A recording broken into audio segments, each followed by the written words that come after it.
Once again, it's Gabe Morales. I have a very special guest today. I think you will find him to be very interesting. He is fairly well known across the United States to a lot of people I know. He was part of the occupation of Wounded Knee, the second Wounded Knee, on the Pine Ridge Reservation in South Dakota in the summer of 1975. And we'll talk a little bit about that, what happened there. And during that occupation, he was convicted of the deaths of two individuals, FBI agents. We should not forget there was also a Native American person who lost their life. So that is left out of a lot of these stories that people tell. So he'll tell us a little bit about that. He became eligible for parole in 1993, and he was denied parole for many years, decades, I believe, due to political reasons. But he was released finally in January of 2025 on the last full day of President Joe Biden's presidency. He continues to fight for Native American rights today. I'm proud to introduce Leonard Peltier. How are you doing today, sir? Doing a lot better than I was a year ago, and a lot more happier and more relieved. Not as stressed as I was all those years, but I feel good. I feel good. I mean,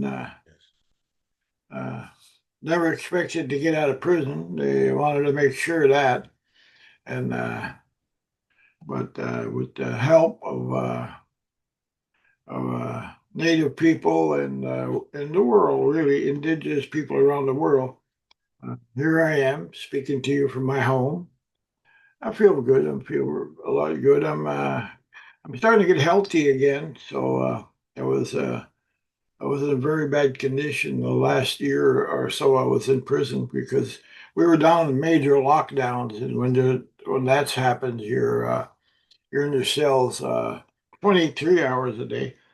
There's no way to get healthy, and you're only allowed 3 hour showers a week, and so no, I'm pretty Feel a glad, lot although better. I'm not very severe restrictions, and so I'm basically still in prison. I got commutation of sentence with house confinement. Is that what I got released on finally? But Right. support came in for me from all over the world. People that studied my case soon realized that everything we were talking about my case and the conviction was all true. So 49 years, 2 months battle, you know. I was given your contacts by a mutual acquaintance of ours, Bobby Castillo, and he Yes. fought very hard on your case. And we've been in contact fairly frequently about in regards to your case. He said, hey, Leonard's out now. You should talk to him. And I said that would be great. So I thank you, Bobby, for helping us connect. And I think this is going to be a very interesting interview for people who are not aware of you. I didn't hear Where the you last born and part. where you raised? Where was I born? Where was I raised? Yes. Well, I was born here in the state of North Dakota. I was born in the fall time from when we were down there, and we were working. My family was working as migrant workers in the potato fields and sugar beet fields and stuff like that there. So I was there. My mother was out in the field working, and she got pains, rushed me to a hospital in Grand Forks, North Dakota, or her, and I was born there. And I was raised here on the Turtle Mountains, Chippewa Cree Nation. My father's from here. My mother's from Fort Spirit Lake, used to be called Fort Totten. She's Dakota, and I was raised there anyway, and also. So I got a dual education in two different tribes. I consider And myself so lucky lucky in that area. I was taken from my home when I was 9 years old, put in a boarding school. I spent 3 years there. Almost died trying to escape from there because that was 1953. That was the years of extreme brutality that us kids received in boarding school for speaking our languages or acting like Native people. We got severely punished for those things. brutally too. Terrible. Now, not talking just yell at or a talk. We were brutally beaten as children. I was there. I was 9 years old, so 12 years old. So I finally Eisenhower finally put out a presidential proclamation that there shall be no more maltreatment of Native children in the boarding schools. So that eased up a little bit, and I finally was able to get out of there when I was 12 years old. Uh, Almost drowned and died trying to escape from the boarding school when I was 10, and I fell through the ice in the wintertime, the Red River. But because of my teachings and my grandfather and everything, I knew how to survive in that type of conditions. So Mm. I was able to survive and was able to walk out of there at 10 years old. No, at 12 years old, excuse me. And And so, can you tell us, Leonard, then, how did you get involved with the American Indian movement with AIM? well, I got involved in the movement period. I consider a boarding school was uh, an act of resistance to us. When I first got there, they had an organization that was already organized called the Resistors. I joined up with them right away. So, and when I was 13, I was here on Turtle Mountains, and we were the second reservation to be terminated. Menominee of Wisconsin was the first. They had millions of acres of prime land, fishing and hunting and timber and outside minerals. They were terminated. And Ada Deer, who was a full-blooded Menominee lady, she was also a professor. She led the resistance to stop termination. And they now have the land that she fought for, and then they came here to Turtle Mountains. They told us we were terminated. Anyway, they told us that had been terminated. We had to accept relocation. That was to go into the cities and live in the ghettos and stuff like that. And my people here resisted it and fought back here. I was there at them demonstrations when they were resisting. I think I was the only kid there, really. But I was interested in the culture and everything like that because of the teaching of my grandfather, really. And I used to go to all kinds of tribal meetings, and I got a good education on the history of our people. And so we resisted it here. We resisted termination. And then when I was 15, no, it was after I got out of I went to high school in Flanders, South Dakota, another boarding school. I went there because uh, I was told by other students there that one of the questions I had was concerning how the treatment was there. And they told me it's pretty good now. And I said, what about the brutality and stuff? And they said, they ain't going to be beating on us. We'll beat the shit out of them. So I went for a year up there to Flanders, and while I was there, us ninth graders were recruited by the resistors. That there was a gang of white boys going around there grabbing the Indian girls on the way to the movies and the soda shop on the weekends and taking them out in the country and raping them, beating them, and leaving them out there to die in the fall time. And it gets very cold, very cold. So we accepted that as ninth graders, and the person that was charged with it pled guilty. So we can't say that's not true. Of course, they try to deny that by everything. They try to deny the history of Native people. We've been fighting back for over 500 years, and since the first invasion, we resisted. They tried to. The Termination Act was all another method to exterminate us. Anyway, when I was there, I resisted. We resisted what was happening with the young girls. And the person that was one girl uh, made off that like she was knocked out and stuff, and she got the license plate number of the person that was uh, found out was the leader of the gang. His name was Bill Jankwell, and what they were doing and was taking the girls out there and beating them and of course raping them and stuff. But he pled guilty, so there's no excuse or plea of innocence or nothing like this. And he was given a choice either going to the reform school till he was 21 or joining the military. Back in them days, you could join the military at 16 years old. In fact, I did. I did too later. The reward for him was to go to the military for 2 years in the Marine Corps. And when he got out, he ran for the Attorney General of South Dakota when he was 21 or 22. I'm not sure. And uh, he won the election. So the person that he defeated in the election, who's the Attorney General, made a public statement that, you know, he told the people, I don't understand this. He said, I was very fair to the native people and to the white people. And he said, and here you voted in and admitted pedophile.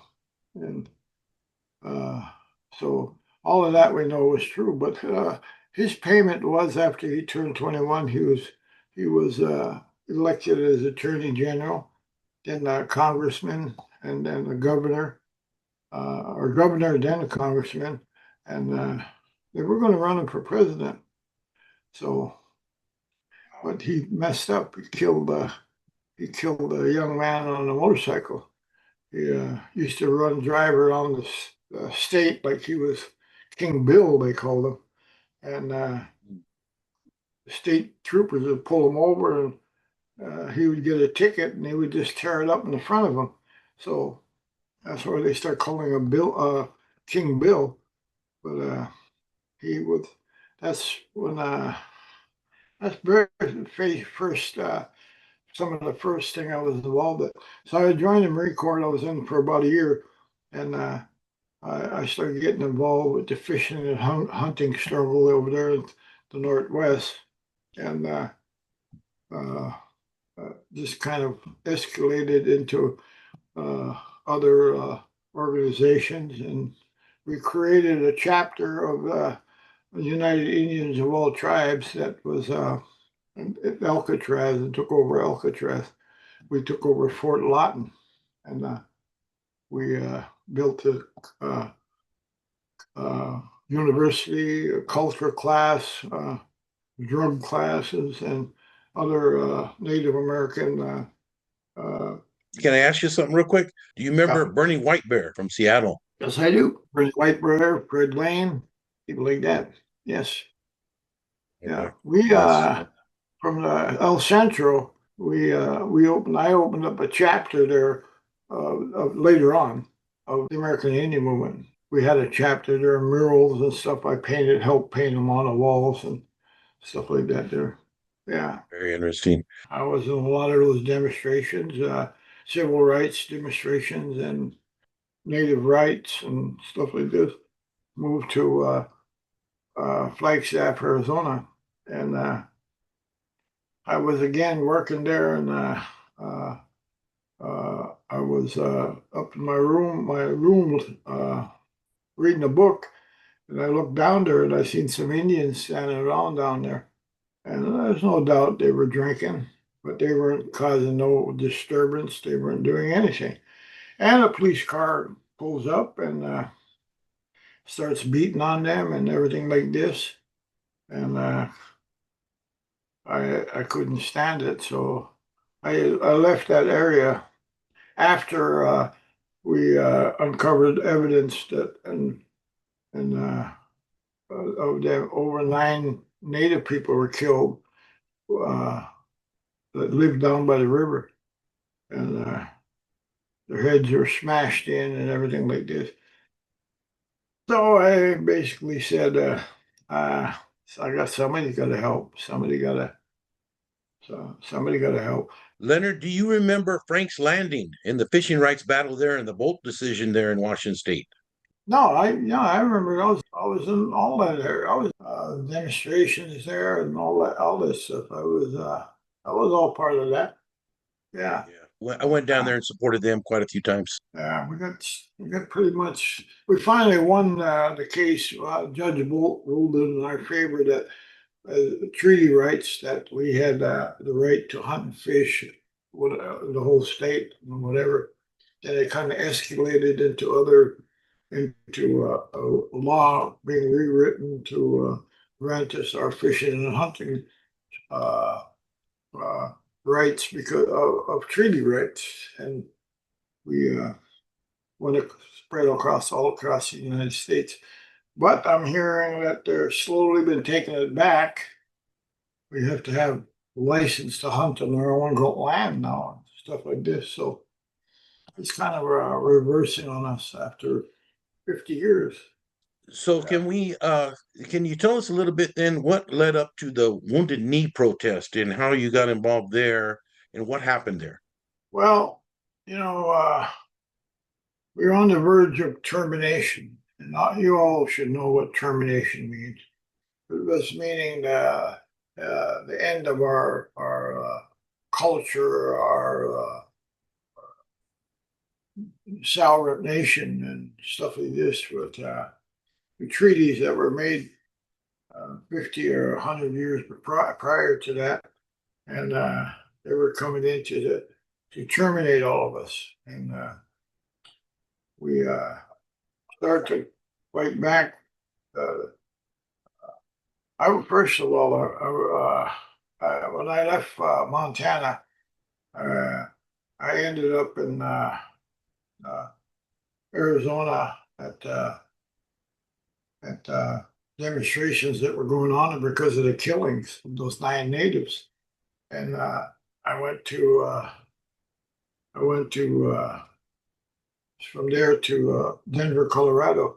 I was heading back to Seattle, and I met some people who were the American Indian movement members, and they introduced me to Vernon Belcourt, and I liked what Vernon had to say, and he was an excellent speaker, and I decided to join up with the American Indian movement.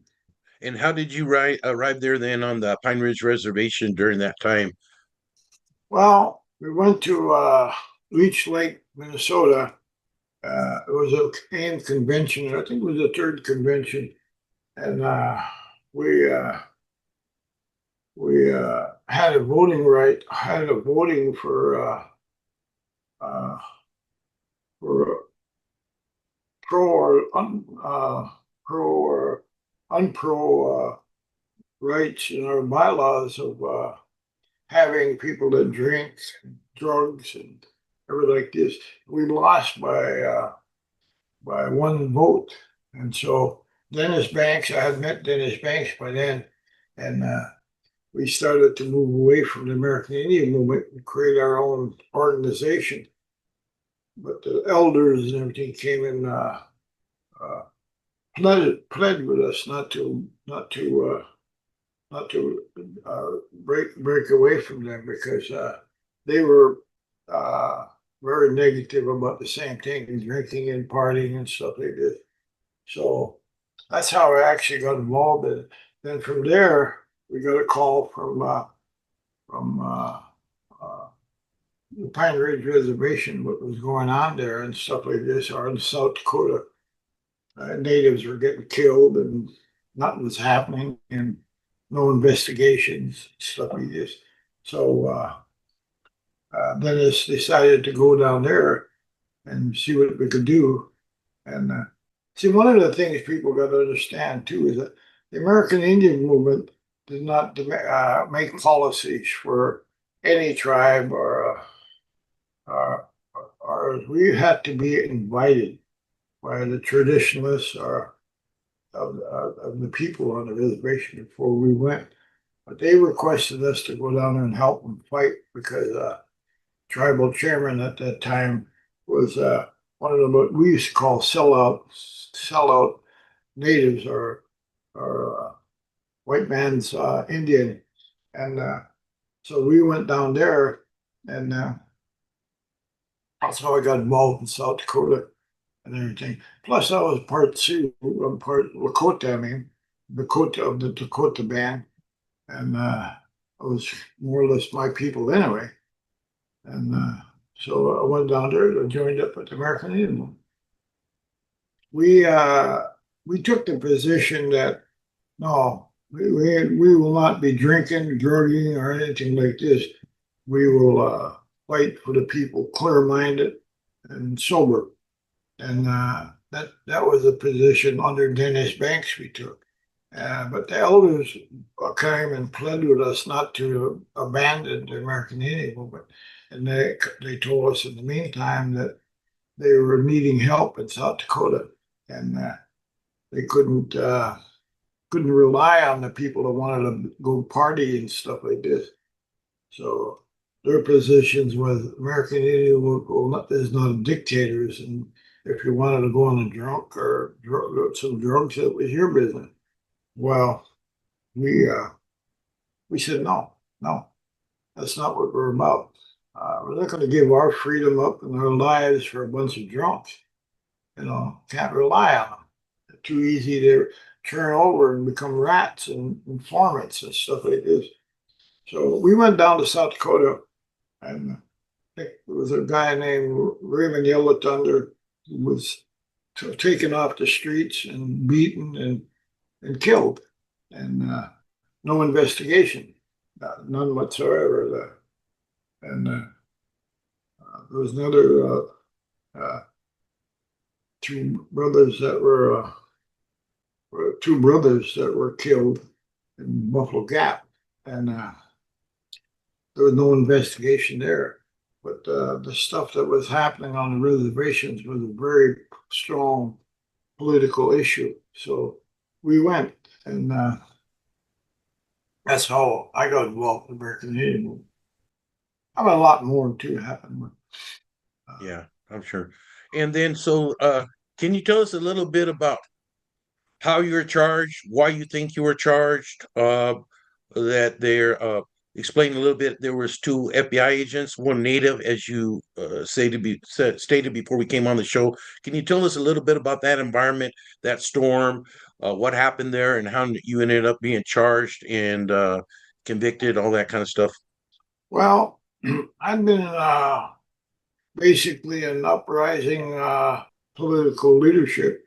I was hanging with Dennis Banks and all them, but Dennis Banks mostly because he took that position where uh, I had taken that position a long time prior to that, and so well, we took that position. That caused a separation uh, between the American Indian movement, but the American Indian movement was becoming a very popular uh, uh, organization among the native people, and along with the Mexicans, people. We took the position years ago that Mexicans are Indians too. They're they're Mexican and Spanish or black and Spanish. And so we took that position. We united. We're uniting with all the native indigenous people, and we started to become a very very powerful organization. And the government seen that, and that's when they put us on the hit list too of all domestic organizations. We became an active force among native issues. And then, so what happened with as far as the Native American male that was killed and the FBI agents? Can you tell us very briefly about? Was sniped with a bullet in his forehead, and two agents were killed in the battle. I don't know who the shooter is, and if I did, I wasn't going to tell you anyway. But there was four of us that was indicted by this woman called Murder Porber, None of us knew her. Nobody in our community. Remember, this was a reservation. It was 80 miles long and 50 some miles wide. And it all came out later that she was a fabricated witness. But she claimed to be my girlfriend and all this stuff, other stuff. But before we found out we were indicted, four of us.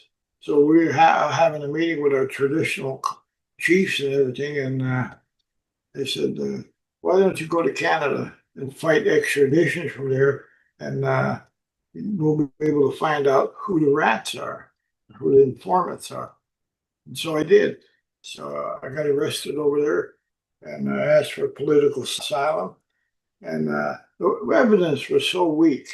Even a very conservative judge in Canada refused to turn me over to the United States. He made statements that there's no evidence. I can't, I got to, he come here legally under treaties and everything and asking for asylum. And I can't just turn him over to the United States without evidence. And so I fought him for 10 months. And in the meantime, we started pulling out a lot of documents that proved that I was innocent. I was innocent. There was no evidence whatsoever that I killed anybody. In fact, a year after I was extradited, we Warren Ullman, who was a Solicitor General of Canada, was a very big supporter, and he knew what happened.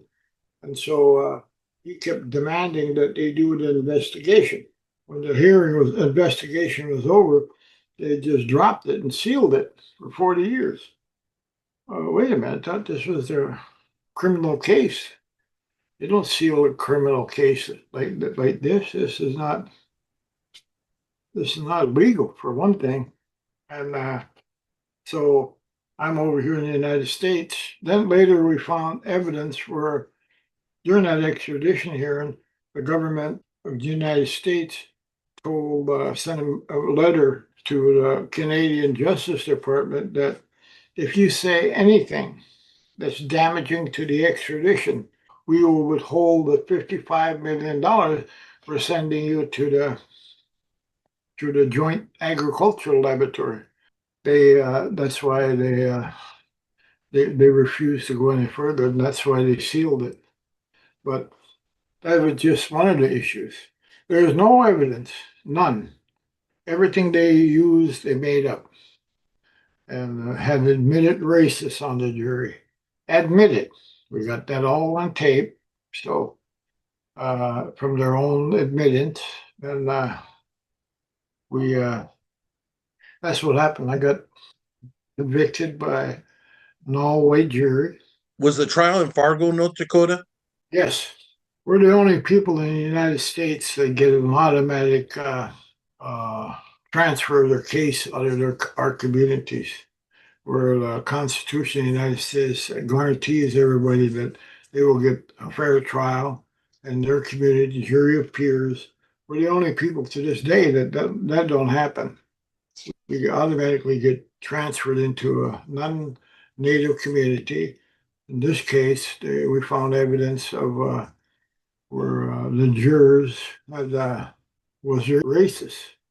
We had a hearing, and the person that was the racist admitted it, but the government refused to turn the case over.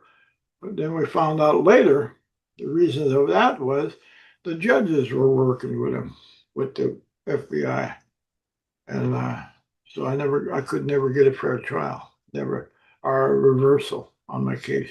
So then, did you spend in the Federal Bureau of Prisons? 49 years, 2 months. Here's another thing. See, always the government, U.S. government promised Canada I would get a fair trial and I would not get any sentences higher than, if found guilty, than what they get in Canada, and that was 20 years on a life sentence. And no matter how many life sentences you got, you spend no more than 20 years. And we got proof beyond a shadow of doubt that all that evidence they used was made up, was fabricated.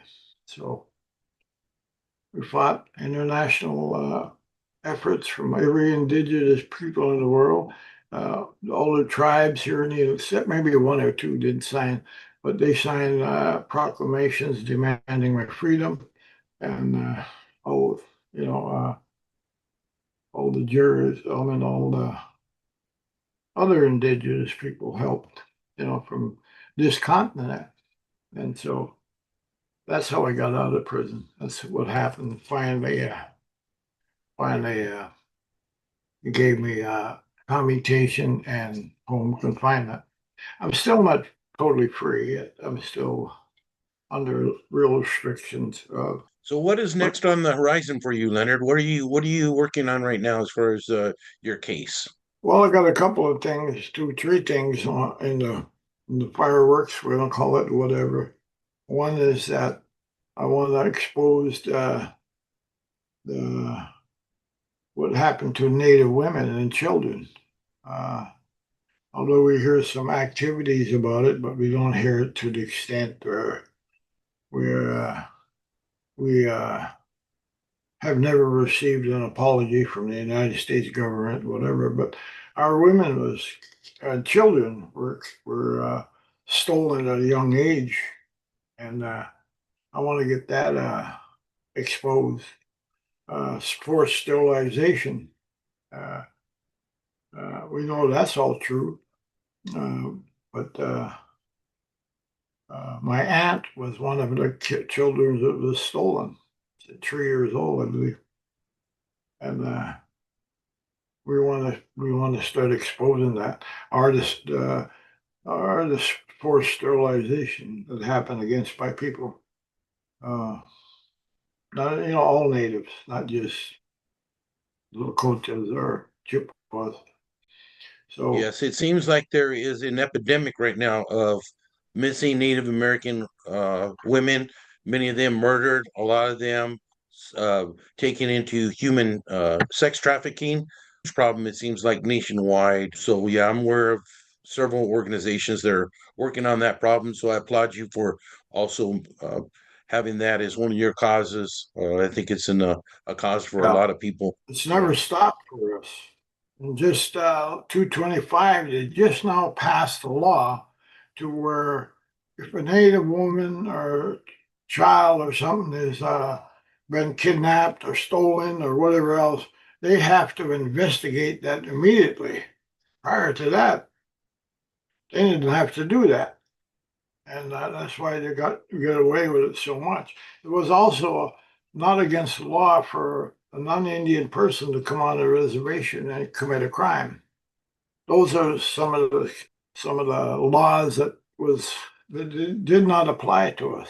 We now got organizations that are investigating some of the missing women and children. I'm pushing that issue real hard because of my aunt.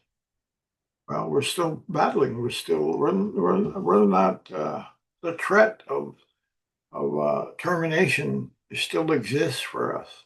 We still are under great threat of this happening, and they're trying to take our treaties away from us. Once they do that, then our identity is no longer exists, and that we are in severe danger of that happening.